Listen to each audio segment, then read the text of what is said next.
Hello everyone, very welcome to our textbook super coaching platform. My name is Monica and I am your UGC Net Management faculty. दोस्तों आज के इस session को conduct करने के पीछे एक बड़ा रीजन है। आज हम डिस्कस करने वाले हैं उन स्टूडेंट्स के कंसर्न के लिए जिन्होंने यूजीसी नेट का अपना एग्जाम दिया है, उन्होंने एग्जाम क्रैक भी किया है और वो भी कैटेगरी 3 में। तो आपको बताते चलूं दोस्तों कि ये जो एग्जाम्स होता है यूजीसी नेट के लिए लास्ट ईयर 2024 में ये अनाउंस किया गया कि ये एग्जाम 3 कैटेगरी में कंडक्ट किया जाएगा। कैटेगरी 1 में वो लोग आएंगे जिन्होंने अपना जेआरएफ क्वालिफाई किया और इंडिया में टॉप 6 स्टूडेंट्स को ही यहाँ 6% स्टूडेंट्स को ही जेआरएफ के लिए सिलेक्शन दिया जाएगा। अब जेआरएफ आपका क्वालिफाई हो गया तब तो बहुत अच्छी बात है, क्योंकि यहाँ पे इसके बेसिस पे आप पीएचडी भी कर सकते हैं, असिस्टेंट प्रोफेसर बनने के लिए भी एलिजिबल हैं, गवर्नमेंट साथ ही साथ आपको स्टाइपेंड भी देगी। कैटेगरी 2 के बारे में अगर बात करें तो यहाँ पे अगर आप इस कैटेगरी को अचीव कर लेते हैं तो असिस्टेंट प्रोफेसर बनने के लिए भी एलिजिबल होते हैं, साथ ही साथ पीएचडी करने के लिए भी एलिजिबल होते हैं। डिफरेंस केवल यही है कि यहाँ पे जेआरएफ आपको पीएचडी करने के लिए गवर्नमेंट कोई स्टाइपेंड नहीं देगी। जिस यूनिवर्सिटी में आप अप्लाई करोगे वो आपको एक छोटा अमाउंट जो कि 8 से 10,000 का होता है वो अमाउंट आपको एज ए स्कॉलरशिप देती है। फिर एक नई कैटेगरी उन्होंने लास्ट ईयर इंट्रोड्यूस की, कैटेगरी 3 की, जिसमें उन्होंने ये बताया कि इस कैटेगरी में वो बच्चे सेलेक्ट होंगे जो पीएचडी के लिए एलिजिबल होंगे।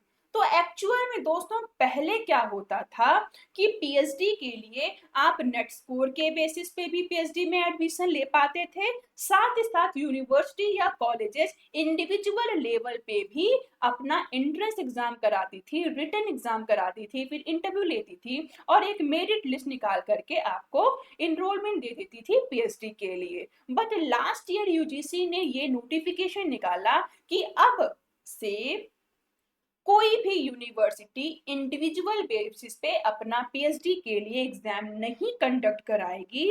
तो अब यूजीसी ये जो एंट्रेंस एग्जाम कंडक्ट कराता है, इसमें ही जो स्कोर आपने अचीव किया है किसी भी कैटेगरी में, इसी कैटेगरी के बेसिस पे पीएचडी के लिए आप इंडिया में किसी भी इंस्टीट्यूशन में एडमिशन ले सकते हैं।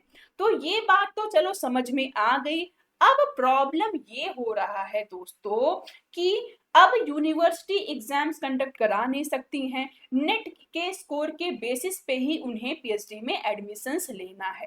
तो प्रॉब्लम अब ये है दोस्तों कि ये जो वैकेंसीज आती हैं पीएचडी के लिए, जितनी भी आपकी अच्छी यूनिवर्सिटी हैं, सेंट्रल यूनिवर्सिटीज हो गई या फिर स्टेट यूनिवर्सिटीज हो गई, तो हर एक डिसिप्लिन में या सब्जेक्ट में लिमिटेड सीट्स ही इनकी वैकेंट होती है। अब उस सीट्स के लिए भी यहाँ पे बहुत ज्यादा कंपटीशन है। कई के बार तो ऐसा भी देखने को मिलता है कि इंटरनल रेफरेंसेस के बेसिस पे ही सारी हायरिंग कर लिया जाता है। अभी रिसेंट में बीएचयू को लेकर के भी एक बहुत बड़ा यहाँ पे न्यूज आया था कि इंटरनल हायरिंग हो जा रही है रेफरेंसेस के बेसिस पे, दैट्स वाई सही तरीके से पीएचडी में एनरोलमेंट नहीं हो रहा है। तो दोस्तों बात ये है कि जहां पे जिन बच्चों ने जीआरएफ क्वालिफाई किया है, ये टॉप मोस्ट कैटेगरी में है, इनके लिए ही काफी चैलेंज हो रहा है अच्छी यूनिवर्सिटीज में एडमिशन लेना। चलो अब ठीक है, इन यूनिवर्सिटीज इंटरव्यू कंडक्ट करा रही हैं, उस बेसिस पे फिर आपको यहाँ पे वो पीएचडी के लिए इनरोल कर रही हैं, एडमिशन आपका ले रही हैं। तो जिन्होंने जेआरएफ क्वालिफाई किया, स्ट्रगल इनके लिए भी है। ऐसा नहीं है कि आपने जेआरएफ क्वालिफाई कर लिया वही स्ट्रगल खत्म हो गया, अब आपको आराम से एडमिशन मिल जाता है। दोस्तों ये सच नहीं है।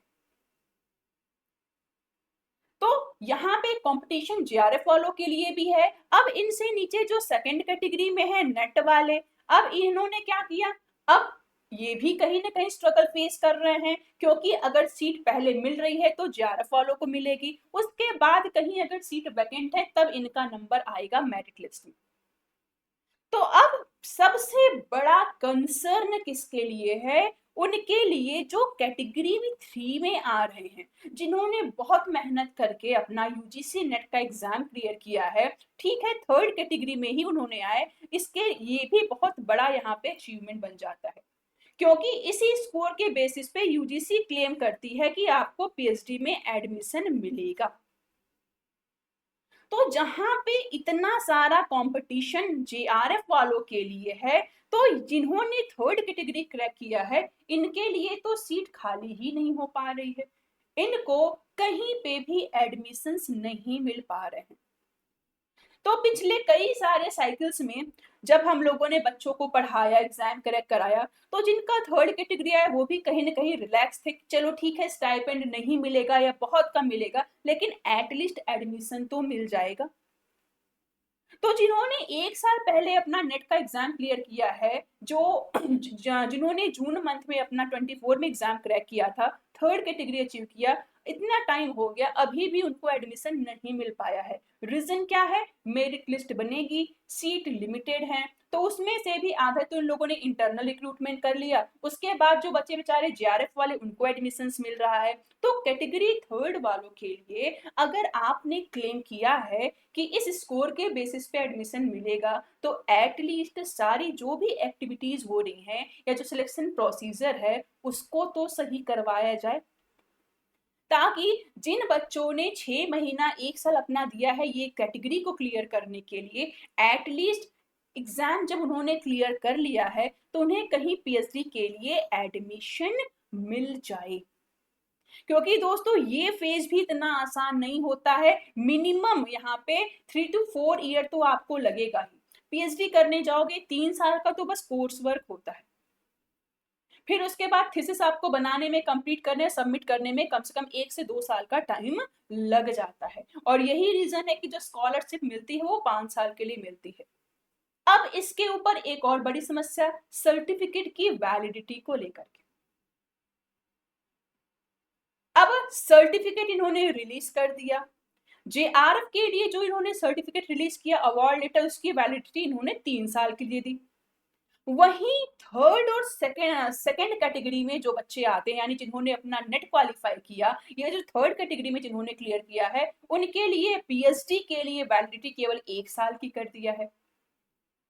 तो अब सोचो, इतना मेहनत किया आपने, वैलिडिटी केवल 1 साल की दी गई है, यूनिवर्सिटीज में सीट्स काफी यहाँ पे क्या है, सीटों के लिए मारा मारी है, लिमिटेड सीट्स हैं।